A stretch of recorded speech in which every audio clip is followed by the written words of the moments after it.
This is Jordan Edwards, and this is the Business Jiu-Jitsu Podcast. Good afternoon. I'm here with Placido Santos.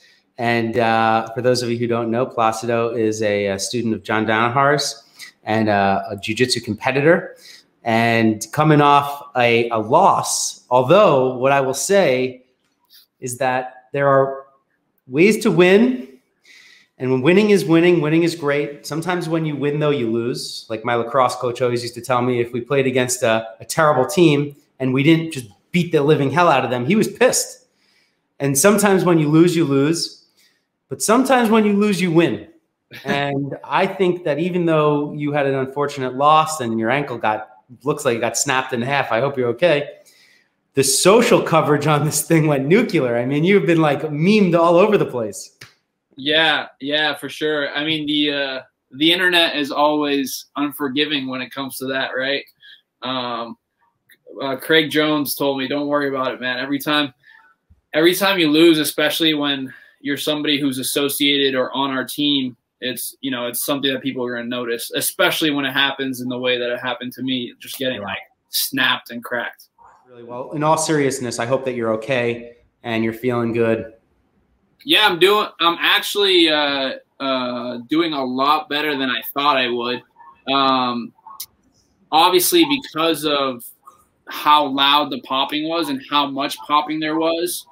When it first happened, I was in a state of shock in some ways. Like I was like, and just incredible disappointment. For me, losing itself is not really what I was very disappointed about. What I was so disappointed about was the fact that, oh man, I just got really badly injured. You know what I mean? So that was the biggest thing going through my mind at that time. Had I lost, to be honest with you, if you compete enough, you're going to lose sometimes.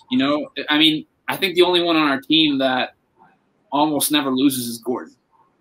Everybody else, like, they get L's, so it's going to happen.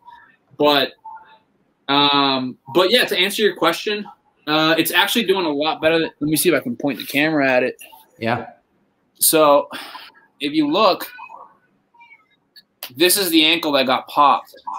And I expected there to be tons of bruising and tons of swelling. There's almost no bruising, as you can see. There is a little bit of swelling, not crazy amounts. And the range of motion isn't that bad. It does feel weak, and I have been lightly walking on it with no pain.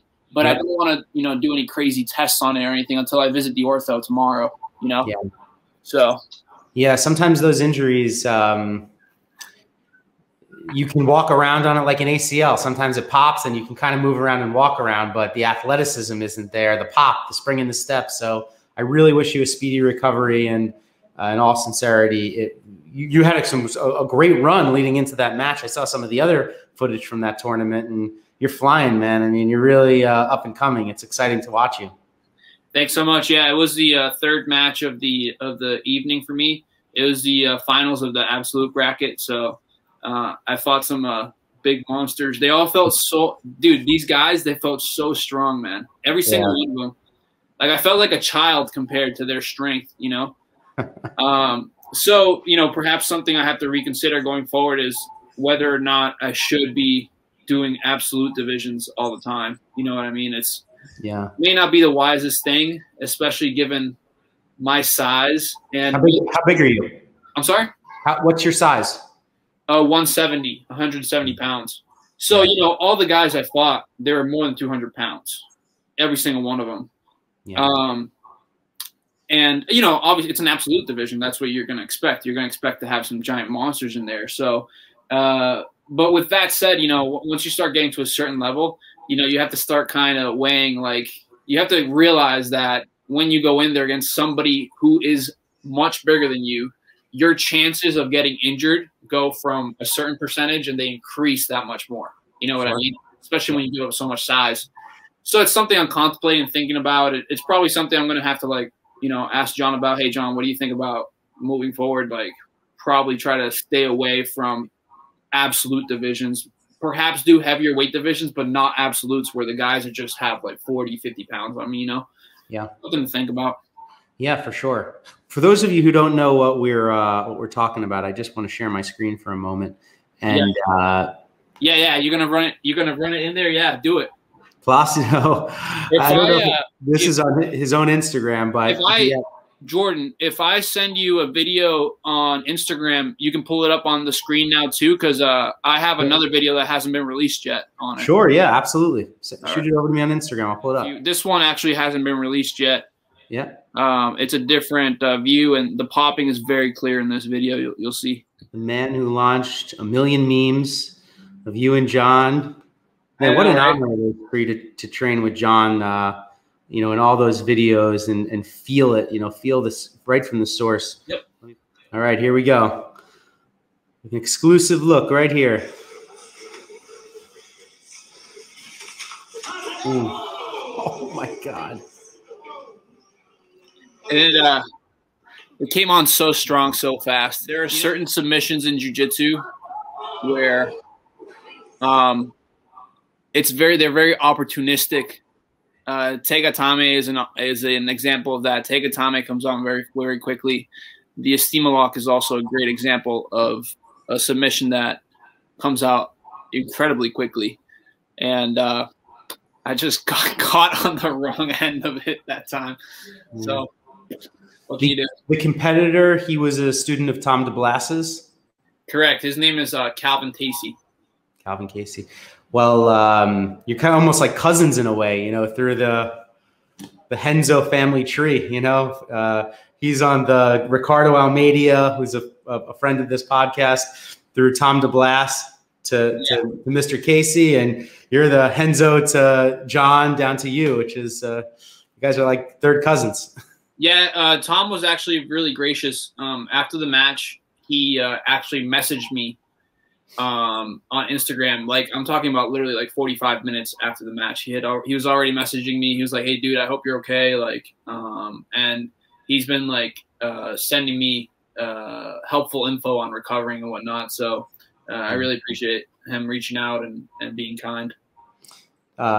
I absolutely love Tom DeBlas. I follow him on all social channels. We've been chatting. I hope that he's going to be able to come on soon. He said he's interested, but his perspective on life and everything that he stands for is right in line with the way that I feel too. And he's a little bit more rough around the edges than I am, but it's almost like an alter ego where some of the things that he says I'm feeling, and I'm so appreciative that there's people out there like him who can stand up for common sense and just kind of like say it how it is. So shout out to Tom DeBlas, and thank you for being such a good guy to Placido and reaching out. So Placido, tell us about yourself. Like, where are you from? What do you do? How'd you get into jiu-jitsu? What are you doing for business? So for jiu-jitsu, I originally started jiu-jitsu in college. I'm a native from Puerto Rico. Funny enough, now the squad's down there. That's where I grew up until I was age 14. Then when my parents divorced, we moved over here to the States. My mom's from Massachusetts, so I relocated over here to Massachusetts. Fast forward to my college days, and in college, I played basketball in high school, so I was just winding down with how far I could take basketball competitively, and I was looking for something else competitive to do. And there was a local jiu-jitsu dojo in Westfield, Massachusetts. And I saw that you said you actually had property, right, in Western Mass? You own property? Springfield, Mass. Cool, yeah. Westfield is just a stone throws away from Springfield. So yeah, I'm very familiar. What's that? I'm very familiar with the area. I went to boarding school in Massachusetts also, Cushing Academy out in Ashburnham. Shout out to Cushing. And I spent a lot of time in Springfield, Mass, doing business. So yeah, I know Westfield. Right on, right on. Do you visit frequently still? Yeah, all the time. Really? Okay, awesome. Maybe we can link up next time you're up in Massachusetts. Are you living in Eastern Mass now, outside Boston? Central Massachusetts. You're in Central Mass now. Okay. Yeah. So I'm only an hour away from Western Mass, and I actually we visit Western Mass, not very regularly, but multiple times a year because that's where my wife is from, and she has a lot of family over there, including her dad, my father-in-law, and so we make it out there. But anyways, when I was in college in Westfield University, I was looking for something else competitive to do, and I saw there was a local jiu-jitsu dojo. So I joined, I signed up, fell in love with it, just started to train and train and train. And then I'd say about my first 2.5 years of training were under other instructors until I eventually made my way to start traveling to New York City. I'd say about maybe 4.5 years ago, I started traveling to New York City with more regularity until I eventually became a student of John's, and that's kind of how that happened. Yeah, that's just a little. Did you go to see John and to see Renzo's? Like, is that with the purpose of going to New York City? 100%. Yeah, the whole purpose I visited New York City was because I knew that's where John was teaching classes. And early on in my jiu-jitsu career, like when I was first starting jiu-jitsu when I was a white belt, it was just when Eddie Cummings was like absolutely tearing up the scene. Yep. And I remember watching this guy, and I would just incessantly watch tons of highlights of Eddie Cummings. And I just fell in love with his ability to just go in there and submit opponents in 30 seconds. So just by watching and just mimicking what he was doing, I was having a lot of success in the gym against other competitors, against other white belts, and even against other blue belts, just with things like Ashigurami. And so that really caught my attention. It really fascinated me. And so I guess from my zeal and desire to learn more, I started making trips out to New York. I started out like in the beginning, like maybe once every few months. Then it turned into once a month. Then it turned later on into once a week, sometimes even multiple times a week, you know. And I have some pretty funny stories about that, about making trips down there like 3 a.m. in the morning, stuff like that. So, well, I was doing a very similar thing to you in the same route, except I was doing it for work all through my mid-20s to my early 30s. And I was driving every single week up and back to Springfield doing business. And so, but I was going there to manage my real estate portfolio, or my family's real estate portfolio, I should say, and work on all of the projects that we had going on. But I was still doing jiu-jitsu at home. Nice. I know that route. I mean, I know that, 95 to 91, and I was just Springfield up and back. So I feel it. So you would make very frequent trips from New York City to Massachusetts, huh? I would leave at 5:30 in the morning, usually from New York City. I'd fly out of my apartment on 44th Street up the FDR, and I would be in Springfield 2 hours later. So no traffic in the morning, and I would be there before 8 a.m. And I did that for years. Wow. And I did it very, very frequently. Now I have a bigger team. I go less frequently because my assistant and some of my property managers go for me. Awesome. But I was doing that a lot. Awesome. I've only done jujitsu up in that area once. I forget the name of the dojo, but my current property manager, Roger Robert, he started training somewhere up there, and he brought me with him. But anyway, so I know that well. And you were coming down, and was it originally that John brought you to the BJJ Fanatics to be his uke, or were you familiar with the BJJ Fanatics guys first? Well, so literally right before I started officially training under John, I was actually a student of Travis Stevens. Travis Stevens is for people who don't know, Travis Stevens is actually a John Danaher black belt in Brazilian Jiu-Jitsu, not only a world champion and Olympic medalist in judo. Yeah. So Travis is actually, to the best of my knowledge, he's actually not only one of the fastest black belts ever in the sport of Brazilian Jiu-Jitsu, but he's definitely John's quickest black belt ever. Travis was also a friend of this podcast and shook up so many parts of my perspective on a championship mindset. And if you haven't already watched that, please go back and watch it, because he is world-class at everything he does, a very intense human being. And really, it was a really powerful podcast, and going to be a big part. It was a big part of the research for my book. And he's also someone famously who was going up and back to New York. Was he your influence originally that like opened up that door for you? No. So kind of how it happened was, so I was training at Fuji Gym at Travis Stevens' gym. And one of Travis's good friends and students is Michael Zenga, the owner of BJJ Fanatics. So obviously being in the training room with Michael, He got to know me, got to know, oh, this kid's tough blue belt. Would roll with me sometimes. And so he knew I would travel frequently to New York City to go train with John. Okay. And so when the opportunity came when he signed the contract with John to film, I remember he was telling me about it. He was like, man, I got a big name. I was like, oh, what'd you get? He was like, dude, one of the big ones. I was like, oh, like Gary, you signed Gary or Eddie Cummings or something? He was like, no, bigger. I was like, ugh. So then he was like, so eventually once he told me, he said, hey man, you want to be the uke for this project? Funny story. I was actually not the original uke for the first version. Do you remember there were 2 versions? Yeah, sure. Leg lock DVD. So the first one, a bunch of sound quality. I remember very, very well. Yes.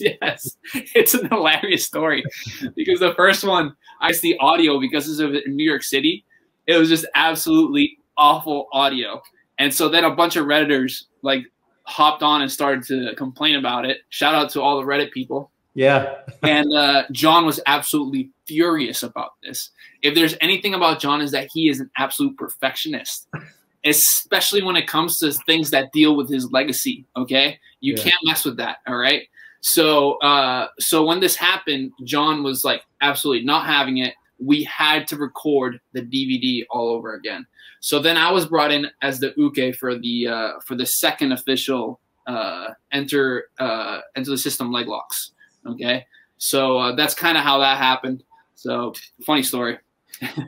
That's such a great story, and yeah, Mike Zenga was phenomenal on this podcast. Such a great guy. This whole network of people that we're talking about really are at the top of their field and industry in jiu-jitsu, and some of the best coaches and competitors in the world. And, you know, me as hosting this podcast and doing this book, I've been so blessed to be able to have them. And I'm so grateful that you reached out to me too. You are coming up under the tutelage of all these guys. You know, you are a student of Travis, a student of John. You're training with Craig. You're training with down in Puerto Rico. I mean, what's it like to be one of the junior members on this world-class team? For me, sometimes, man, I have to like slap myself in the face and kind of, is this real type of moment, you know? Because again, when I was first starting out in the sport, I remember watching, Cummings. I remember watching Gary. I remember watching Gordon on YouTube and be like, man, these guys are awesome. Like, I'd love to train with them. Yeah. And so the fact that I'm actually like a student under John's now, and I've, it hasn't been easy. There's been a lot of sacrifices, as that drive can be grueling. And there's some times where I would leave my house at like literally 3 a.m., 2:30 a.m. in the morning to go make John's 7 a.m. class. So hasn't been easy, but it has been totally worth it. If it wasn't for me being under the tutelage of John Danaher and having, a lot of my teammates around me and even people like Mike Zenga, I would not be where I am today. There's a proverb that says a companion of fools suffers much harm. I guess the opposite could also be said, because I've experienced that, is a companion of wise men or successful men, profits much blessing. So that's something that I'm currently experiencing right now, and just really reaping the benefits and the rewards of, other people's hard work around me. And it's something that I'm very fortunate and very blessed to receive. And, I don't want to, say that I'm 100% self-made. I'm really able to, again, learn from a lot of very successful and great people around me. And I'm very, very thankful for the opportunity. Yeah, that's great. You're getting what we've discovered on this podcast is called the rub. You are literally feeling the feeling of the master. My sensei, who's a student of John's also, his name is Nardu Debra, Sensei Nardu. And he says, it's an incredible honor to be the uke because you are feeling the technique. And you, of all of these people over the past couple of years, think about how many hours you are getting cranked and strangled and bent and broken and feeling that kind of pressure right from the source is something really beautiful. But you said something in there that I want to bring back up. You were talking about leaving Massachusetts at 2:30, 3 o'clock in the morning. Yeah. It only takes 2 hours to get to New York, but I know maybe the average listener wouldn't understand that if you leave with just enough time to get to New York City, you're going to miss class because you're going to be pulling into New York City at rush hour. To get into the heart of Manhattan, if the class is at 7 a.m., you have to get there 5:30. You can't get there at 7. It's going to take you an hour and a half to get downtown. So the kind of dedication that you need to leave an extra hour and a half early from Massachusetts, it's like it turns what should be a 2-hour trip into a 4-hour trip. Correct. And I mean, so Western Mass takes 2 hours. Central Mass, where I'm at, takes 3 hours. If you're Eastern Mass, even further east, it can take up to 3 hours, 45 minutes, 4 hours if you're up towards like Wakefield, Mass. You know what I mean? Yeah. So that's the trip that Travis would make. Travis would make a 4-hour trip, you know? Yeah. So for me, if there's absolutely zero traffic, which was pretty much all of COVID 2020, traveling to still train with John in the dojo during the whole ordeal. It was beautiful because there was no traffic. So it was a pure 3-hour trip right where I'm from.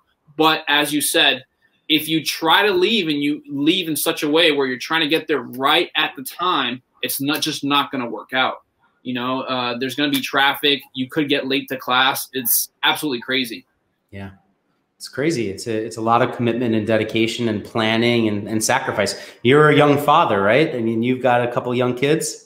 Correct. Yeah. Actually, my newborn is actually sleeping in the room next door. So if you hear him crying and hear me calling my wife, hey, come get him. That's totally cool. Are you dad? Very informal podcast. I have a 2.5-year-old, and then I have a one on the way. Awesome. Hey, congrats, man. Thank you. How many? So do you have one and a newborn? You have 2. No, I actually have 4. 4. Yes. Wow, that's unbelievable. I mean, obviously, it's a humongous joke among the squad that I am arguably the most potent. I don't think any of those guys are married, right? Craig is. Craig is married. Yeah, is and that's it. Here in the States with him, or in Puerto Rico, I should say. In Puerto Rico, yeah. Okay, and it's a. You know, it's obviously a part of his life that he chooses to keep private out of the spotlight, you know, to each their own. But it is something that I joke with him about constantly, about how he, like, decides to keep his wife. It's a funny joke. I like to rag on him sometimes about it. Is Craig a father? No, he's not. Nope. No. Is anybody on the team a father? No, I don't. I think I'm the only one on the squad right now, one of the competitors that is. Yeah, the dad. I mean, obviously, before you had other competitors like Professor Doug. Yep. Who obviously he's a father and whatnot. But I don't think right now from the Puerto Rico squad, I think I'm the only dad in the room. Yeah. Do you mind if I ask how old you are? Yeah, I'm 28. You're 28. And you're young. I mean, you're a young guy. And listen, you have a beautiful family. I love. So I also choose not to put my personal life on social media. I never did. I was very private. Before I had this podcast, I never had an Instagram account. I really stayed off social media the best that I could. I had a Facebook, only really put business stuff on it. Yeah. But through the course of generating this project, I'm getting to know all of, my guests through their social media accounts before I meet them. And I was looking into yours today. I was like, wow, this guy's got such a beautiful family, and it's just really nice. God bless. And I'm living the same thing, and it's like such a great part of my life to be able to do that now. And those guys, they're competitors, and as are you, but they're down in Puerto Rico focusing on the jiu-jitsu, and they're not building a family. You're simultaneously trying to become or are a jiu-jitsu competitor under John, and you're raising a family. What's that like? Dude, honestly, my wife is amazing woman. I mean, John, every time I explain to John what she does, she's like, that woman is a saint. How she hasn't divorced you yet is beyond me. You know what I mean? Like, she's an absolute angel, he says. Yeah. So I couldn't agree more. If it wasn't for what my wife Sophia does on a daily basis, this quite honestly just wouldn't be doable. It wouldn't be doable for me if she wasn't, picking up at home when I can't. You see what I'm saying? So obviously going to New York City, going to Puerto Rico. These are sacrifices that require me to be away from the house. And because she is a worker at home, she works with the kids at home, you know, able to do these things. So again, if it wasn't for her, this would 100% not be doable. With that said, are you training full time? I train every single day. Yes, Yeah. I train jiu-jitsu every single day. Yeah. And so obviously right now I'm injured. So my everyday thing is rehab, just getting rehabilitated until I can get back to training every single day. So yes, I train every single day. Yep. And again, that presents, I'm sure you also as a business owner, as a jiu-jitsu practitioner, as a father, have to oftentimes find yourself perhaps mismanaging or misjuggling your responsibilities or your time between the family, the business, and the sport that you love. And that's something that I also have found myself at times mismanaging or misjuggling. And there are, obviously there are times where my wife has to check back in with me. She's like, listen, like, look at your calendar. Look what it's been looking like lately. Like, you just haven't been around that much. And I have to, like, again, make the time to be home and make sure that I spend quality time with my kids and my wife. Yep. It's a real struggle, especially when you're running businesses also, or trying to become a world champion competitor like yourself. I'm constantly playing that battle. And there's most nights I don't get home until 10:30. Wow. And that's because I leave the house at the crack of dawn. I work all day, and then I do jiu-jitsu at night, and then I go home. Wow. Right now, during COVID, I live an hour and a half away from training and my office, because my office and training are right next to each other. That was convenient for the past decade, but now I'm going to work and I'm training, and then I have to drive an hour and a half back to the house.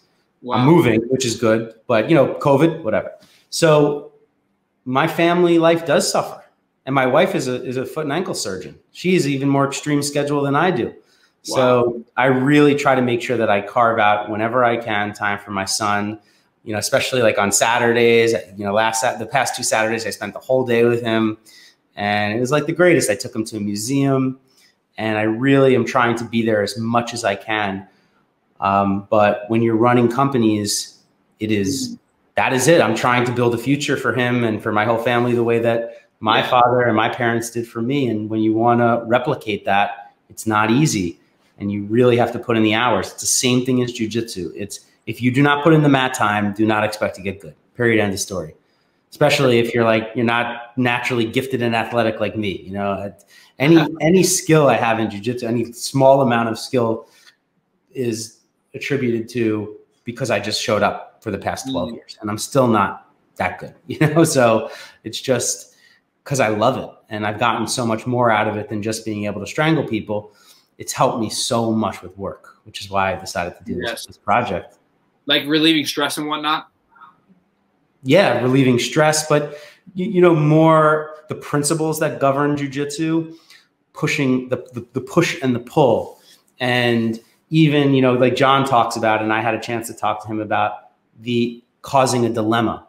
When you're conducting business and you're negotiating, you want to create a dilemma for the opposing party, because you need to get the deal done, and you need to win no matter which way it goes. Yes. And so that's just one example of many. Leverage is another good example. In jiu-jitsu, leverage, balance. So all of these fundamental principles in jiu-jitsu manifest themselves in life and also in business. And it's just so interesting to me. So I got a lot out of that just by training jiu-jitsu. I was able to carry the principles across. And that's awesome. And do you watch John's instructionals regularly? Yeah. Oh yeah. Yeah. That's awesome. He in his most recent instructional series, actually it's releasing on Thursday, this coming Thursday. Wait, today's Wednesday. So tomorrow it's releasing March 18th. Yeah. Is the release of Nogi New Wave, a new philosophy of pin escapes. And one of the business principles that John talks about in that instructional is the principle of sunk cost. Are you familiar with it? Of course. So he talks about how oftentimes, just as in business, people make the mistake of putting more money in to not lose the money they've already invested. Okay. He talks about the same thing in jiu-jitsu when it comes to pinning. Opponents will get overzealous with their pins, and they've worked so hard to get to that pin that as they go to hold onto the pin, okay, for longer than they should, they start to have things like limb extension created, and then it creates opportunities for you as a defensive man to attack. So for sure, I can reverberate what you're saying about business and jiu-jitsu. Definitely having a lot of overlap and correlation. I get so much joy out of hear you talking about that. You know, I love watching the student of the teacher being able to talk about it. One of the things John's spoken about publicly many times is that he wants his students to become great teachers, and I can hear him in you, and that's a really beautiful thing. Listen, whenever you have the opportunity to be around someone who has so much success, you want to rub it all over you, you know, and you, of all people, and one of the reasons I was so excited to talk to you is you are John's digital uke. I mean, you know, you have been, you know, I've watched, I don't know how many hours of you just getting cranked, bent, and broken. And, you know, the amount of memes that are out there of you it's hilarious. I mean, whether it's on Instagram or on Reddit, the social media world is absolutely relentless when it comes to poking around. But I think it's all in good fun when it comes to all this stuff with you. But it's great. I mean, your star is rising in that sense, and I'm wondering, how are you handling this kind of, you know, the beginning of your career? I would say the beginning of, you know, this jiu-jitsu career. What are you thinking about it? I mean, so being John's uke has definitely helped a ton, not only developmentally and technically, because I mean, let's face it, when you spend 4 or 5 days in a row, for example, just this past week, we just got done with a filming marathon, right? So we had 4 days of filming. We just finished filming John's first 2 instructionals that are going to come out this year. And we finished filming about like 10% of his 3rd instructional that will come out. Okay. Sorry, first 3 instructionals we've already filmed, 10% of his 4th instructional. But, you know, when you spend 4 to 5 days with John, literally hours on the mat doing technique, like you're gonna advance. And obviously the fact that I've been able to get that exposure on the instructionals have been very good for me in terms of, you know, getting my name out there. People recognize you. If people recognize you, they recognize your name, they recognize your face, they're more likely to want you to be part of their promotion. They're more likely to say yes to you for a plethora of different things. My biggest challenge now is I've always been known as John's uke. Perhaps will always be known as John's uke. But something that I do want to, moving forward, want to do a little bit more is start to establish myself as a serious competitor, somebody who is very skilled in the sport of jiu-jitsu. So that's something that's also provides a challenge, right? So the same blessing can in some ways be not, I won't say a curse, but if people only see you as just this guy that gets cranked on, then you know what I mean? Yeah, I think that's a really good point, and it's what you do with it. Of course, you know, like you could just be John Zuke, or you can transcend that. And I'm listening to you speak, and I can hear that you're ready to transcend that for sure. With all due respect to the gentleman that you competed against who cranked your foot with that estima lock, I didn't know his name before. You just told it to me. I still don't remember it. But everybody across the internet was talking about you. Yeah. And I was reminded of another famous loss, which was when Matt Serra lost to Shoney Carter with the spinning back fist. He could have been known as the guy that lost via the spinning back fist, but he actually came back and beat George St. Pierre and became the world champion of the UFC. Wow, yeah. So, you know, I just remember how painful that must have been, or watching it over and over and over. How many times you have to watch the same clip of getting beaten. But yeah. I am more fascinated by the guy that gets beaten and comes back than I am with the guy that just never loses. Like, yeah, Floyd Mayweather, he's unbelievable. He's great. Gordon, I mean, if Gordon's fighting, I'm watching. You know, I have to. Like, but those guys are so rare. It's almost like it never happens. There's one Tom Brady. You know, there's one Floyd Mayweather. So I love your story and I love what's going on. And it's really exciting to watch it blossom. You know, you're in the phase of your career where it's like the seed is just being planted and you're just starting to blossom. And so, yeah, that's what I was just really excited to pick your brain today and hear, you know, what it's like from your perspective, training with all these guys and carving your own way but having access to the best of the best of the best. Yeah. Thanks so much. Yeah. Yeah. Like I said, I mean, it happens, you know, sometimes you get caught. So, but thankful, like I said at the beginning of the podcast, man, honestly, I expected it to be a lot worse. God knows what the extent of the damage is. I mean, I'm going to the ortho tomorrow, so Lord willing, it won't be that bad, but we'll see what happens. But I'm really surprised there's not a lot of swelling. And I'm really surprised that, that there's literally no bruising on it. So I really don't know what that means, but we'll see. Yeah, no, I think you did it with grace. I love the way you handled it on social, and you know, it was great. It reminded me of another famous loss, which was when Conor McGregor lost to Nate Diaz. Yes, and he came back. He was with humbleness and grace, and we all know what happened to Conor McGregor after that. He didn't go into obscurity. He became a superstar on the heels of that, and it's because people wanted to watch him. They wanted to know him, and so losing, as you said in the beginning of this podcast, is just a part of the game. And in business, I lose all the time. Get my ass kicked left and right. It's just you got to pick yourself up and get back into it, and that's just a part of it. Yeah, it's a constant learning process, you know. Yeah.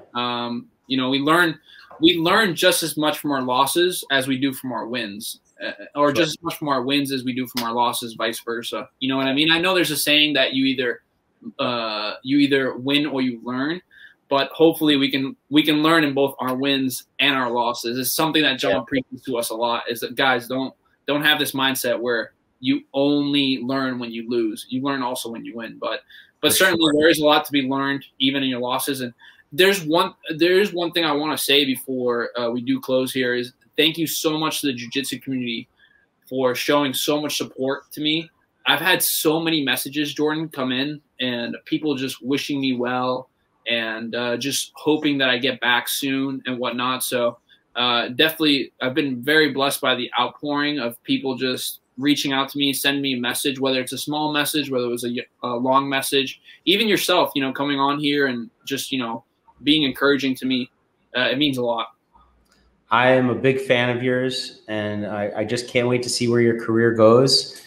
It's exciting watching you, and it's been a pleasure talking to you and getting to know you. I hope we can train soon. Yeah. And I'm trying to get down to Puerto Rico as soon as I possibly can. Maybe we'll cross paths down there or in the city at some point. Awesome. And yeah, man, please let me know if I could be of service to you, and let's stay in touch. And the next time I'm in Massachusetts, I'll reach out for sure. And I hope vice versa in New York.